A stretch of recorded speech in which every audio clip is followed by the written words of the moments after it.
Hello everyone students, आज का हमारा टॉपिक है आर्टिफिशियल इंटेलिजेंस के अंदर inference, one of the very important topic in AI.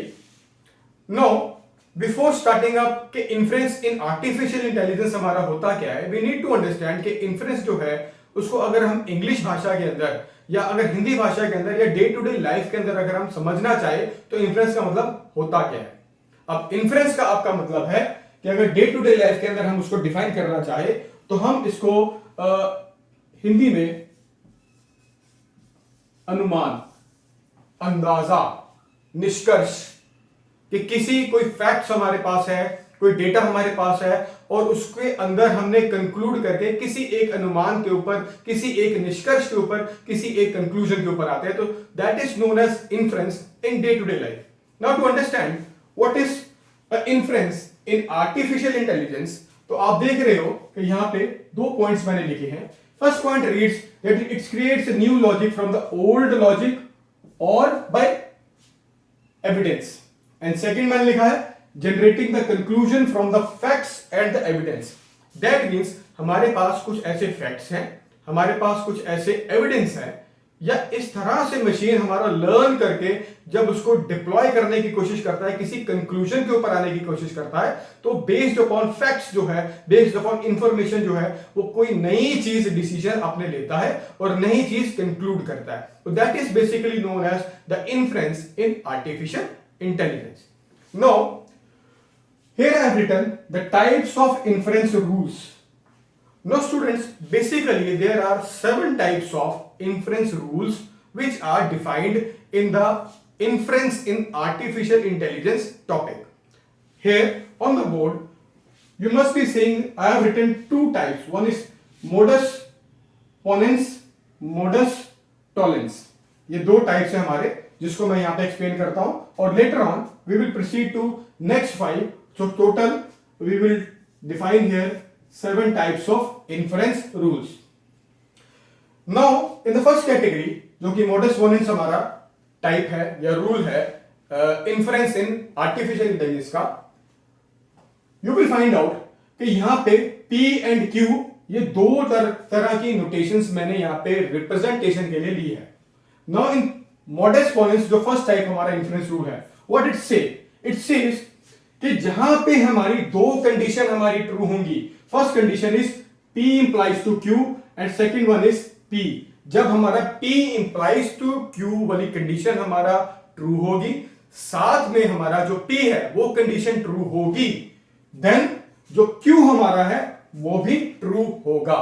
Now इसको अगर हम नोटेशन की फॉर्म के अंदर हम रिप्रेजेंट करना चाहे तो हाउ विल वी राइट कि P implies Q, this is true, और जो P है हमारा वो भी ट्रू होगा, तो देयरफॉर जो हमारा Q टर्म है वो भी ट्रू होनी जरूरी है. अब इस चीज को we will try to explain with the help of an example, इसको और इजीली अंडरस्टैंड करने के लिए. हमारा स्टेटमेंट 1 है, वो कहता है if I am sleepy then I go to bed. अब इसको हम रिप्रेजेंट कैसे करते हैं? P इंप्लाइज Q से, और Q हमारा यहां पे क्या है, सॉरी P हमारा यहां पे क्या है, I am sleepy. ये स्टेटमेंट 1 है हमारा, दिस इज द स्टेटमेंट 2, और यहां पे हमारा फर्स्ट स्टेटमेंट इज कि I am sleepy then I go to bed.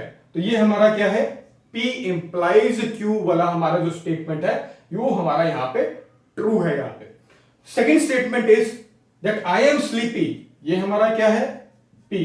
Now P implies Q, ये भी हमारा ट्रू है, और आई एम स्लीपी जो है ये स्टेटमेंट भी हमें गिवन है, ये भी हमारा ट्रू है. अब दो हमारे को यहां पे स्टेटमेंट्स, यहां पे एविडेंसेस गिवन है, और हमारे को यहीं पे डेफिनेशन के ऊपर बताया गया है कि it is based upon the evidence and facts. अब हमारे पास एविडेंस एंड फैक्ट्स क्या है, ये जो ऊपर वाली टर्म है, these are the evidence and facts, कि दोनों कंडीशन जब हमारी ट्रू होंगी, तो if I am sleepy then I go to bed, this is the first condition, I am sleepy this is the second condition. अब जब दोनों हमारी ट्रू होंगी तो दैट मींस जो हमारा Q वाली स्टेटमेंट है, that I go to bed, that is the Q statement, वो हमारी ट्रू होनी जरूरी है, और इसको हम नोटेशन के थ्रू इस तरह से उसको हम रिप्रेजेंट करते हैं. So this was the first type of inference rule. Now moving on towards the second type, that is modus tollens. Now यहां पे वो क्या डिफाइन करता है इफ P इंप्लाइज Q, अगर ये हमारा ट्रू है तो not of Q is true. Negation sign हमने लिखा, जो कि हमने पिछले लेक्चर्स के अंदर इसको ऑलरेडी डिफाइन कर चुके हैं। अगर हमारे दो कंडीशन ट्रू है तो हमारा जो P है उसका निगेशन भी हमारा ट्रू होगा। Now to represent it into the notation form, ऊपर हमारा क्या है, these are the facts, these are the evidence, जिसके बेस के ऊपर हमारा इन्फ्रेंस, जो नीचे हमारा कंक्लूजन है इन्फ्रेंस, वो हम कंक्लूड करते हैं। और based upon this particular logic, how will we define, we will define that P implies Q, ये हमारा ट्रू है। और दूसरा हम क्या कह रहे हैं कि यहां पे जो negation of Q, invert of Q is true, so this is true. तो दोनों का इन्फ्रेंस या कंक्लूजन हमारा क्या निकलेगा इन दोनों से, कि negation of P is also true. Now let's explain this notation or this modus tollens concept, rule of inference, with the help of this example. Now statement 1 हमारे को यहाँ पे क्या कहती है, वो कहती है if I am sleepy then I go to bed. If I am sleepy, दो statements हमारी, if I am sleepy I go to bed. तो that means P implies Q, हमारा अगर एक कंडीशन है तो दूसरी कंडीशन हमारी होगी I am sleepy then I go to bed. ये हमारा यहाँ पे क्या है, ये पहला हमारा एविडेंस है which is true. Now based upon the concept, हमारा यहाँ पे क्या कहता है कि दूसरी कंडीशन हमारी क्या होनी चाहिए, invert of Q, negation of Q। तो दूसरी स्टेटमेंट हमारी यहाँ पे क्या है, I do not go to bed, ये हमारा दिस इज दूसरी कंडीशन जो हमारी यहाँ पे ट्रू है। हमारी ये दो कंडीशंस है, दिस एंड दिस, ये हमारी एंड ये हमारी दो कंडीशन है, ये हमारे फैक्ट्स है। Now based upon this facts we have to conclude, we have to come to the inference, जो कि हमारा ये है निगेशन ऑफ P। तो अगर हम ये दो स्टेटमेंट से देखते हैं, पहली स्टेटमेंट कहती थी if I am sleepy then I go to bed, उसका हमारा रिप्रेजेंटेशन हमारा था P implies to Q। Second statement हमें कहती है I do not go to bed, that is a negation, जो हमने कहा कि not of Q, that is true हमारा जो है यहाँ पे। अब इसके बेस के ऊपर कंक्लूजन हमारा क्या निकलता है, कंक्लूजन हमारा कहता है कि it is always a negation P, that means I am not sleepy. चीज समझिए, स्टेटमेंट 1 हमारा कहता है if I am sleepy then I go to bed, और दूसरी स्टेटमेंट हमारी कहती है I do not go to bed. अब अगर स्लीपी है और वो बेड पे जा रहा है, और दूसरी स्टेटमेंट कहती है कि मेरे को भी बेड पे नहीं जाना, दैट मींस वो स्लीपी अभी फील नहीं कर रहा, तो वही हमारी कंडीशन यहाँ पे निगेशन ऑफ P हमारा आता है, and that is the representation और explanation of modus tollens. Now we will proceed to the next 4 categories of types of inference. Now moving on towards the third and the fourth category of the types of inference rules. The third category is hypothetical syllogism.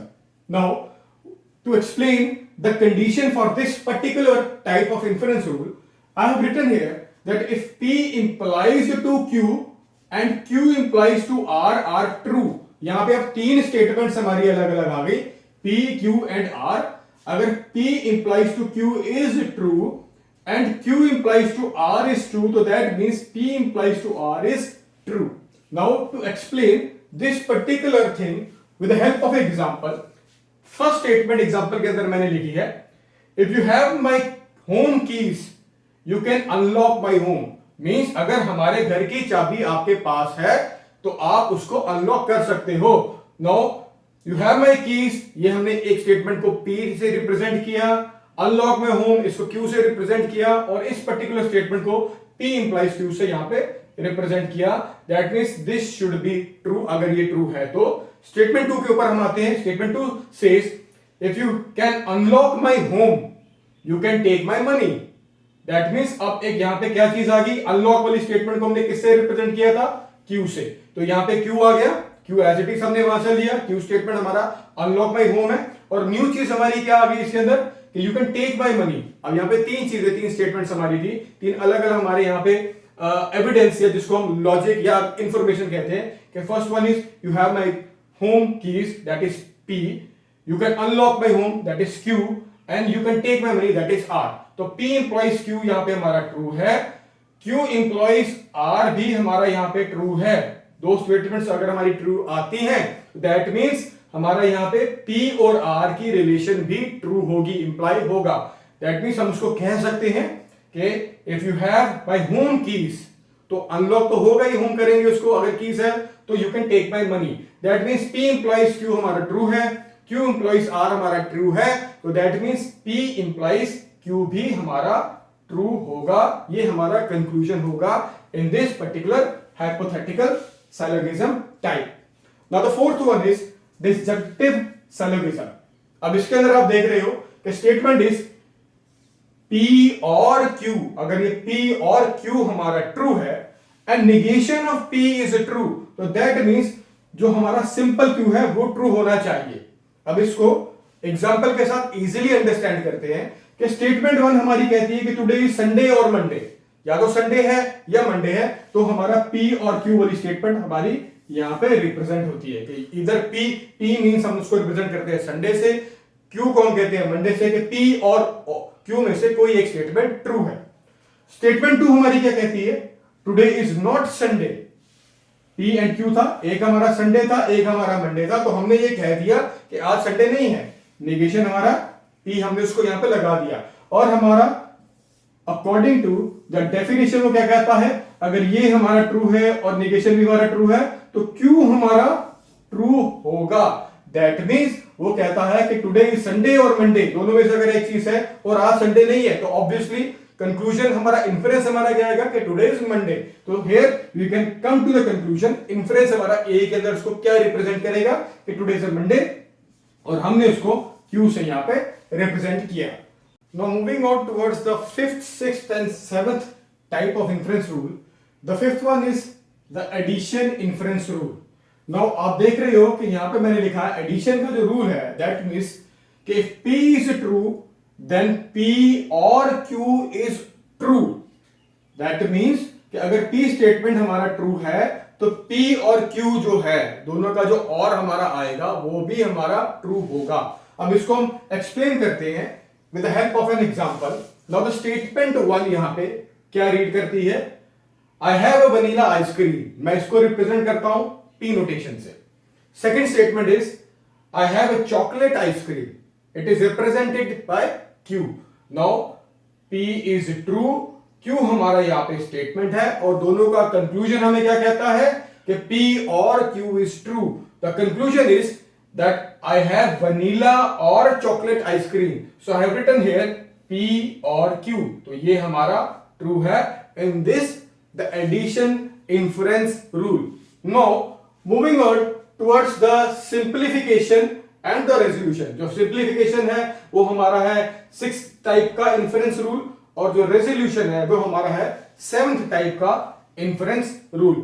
अब simplification हमें क्या कहता है, simplification कहता है कि if P and Q is true, if P and Q is true then Q और P will also be true।